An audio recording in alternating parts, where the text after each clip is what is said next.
I want to talk about what's going on with Facebook.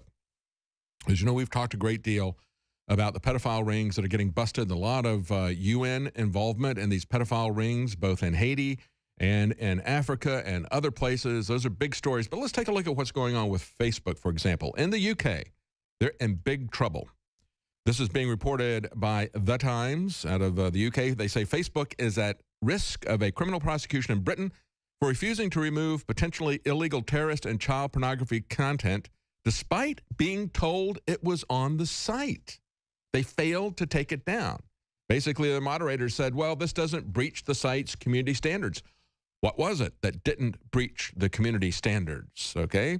They flagged these things to the moderators. The moderator said, nah, that doesn't violate our community standards. Well, it was things like an ISIS beheading, several violent pedophile cartoons, a video of an apparent sexual assault on a child, a propaganda poster that glorified recent terrorist attacks in London and Egypt, which we're going to be talking about in the next section. So they didn't take that down. They said that really doesn't violate our standards, okay? Now, the prosecutor in this, the leading Queen's counsel, his name is Julian Knowles. He said and told the news that this one of these videos I just mentioned appears to depict a sexual assault on a child. And he said, I would argue that the actions of the people employed by Facebook to keep up on or to remove reported posts, these are posts that were reported by the community, and these are employees of Facebook who are supposed to take this down. He said that should be regarded as the actions of Facebook as a corporate entity. So in other words, if you hire these people to moderate these sites when objectionable material is put up, when pedophile material is put up, when videos of sexual assaults on a child are put up and people tell you about it and you say that doesn't violate our standards, he says, I think that is something that is owned by the Facebook corporation because they created these people to do that.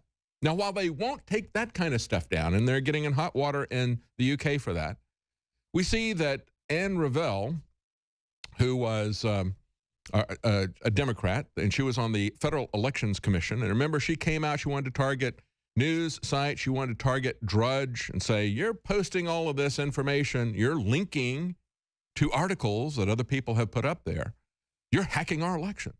And we got to do something about that. You are actually, by expressing a political opinion with your editorial content, she says, you are helping one candidate over another. And so the Federal Elections Commission needs to step in and monitor what the news media is doing.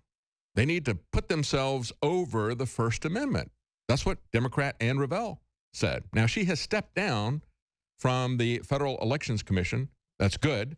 But now she's out there saying we need to do this on Facebook because Facebook is even more important.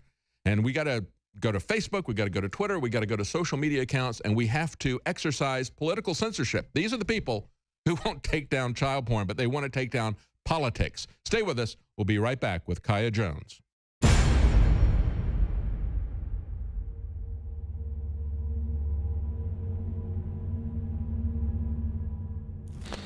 What the aging process is when the cell replicates, we lose a little bit of our telomeres. Telomeres are the little cups on the end of our chromosomes. And when it runs out, you start dying. Secure your DNA force today at InfoWarsLife.com.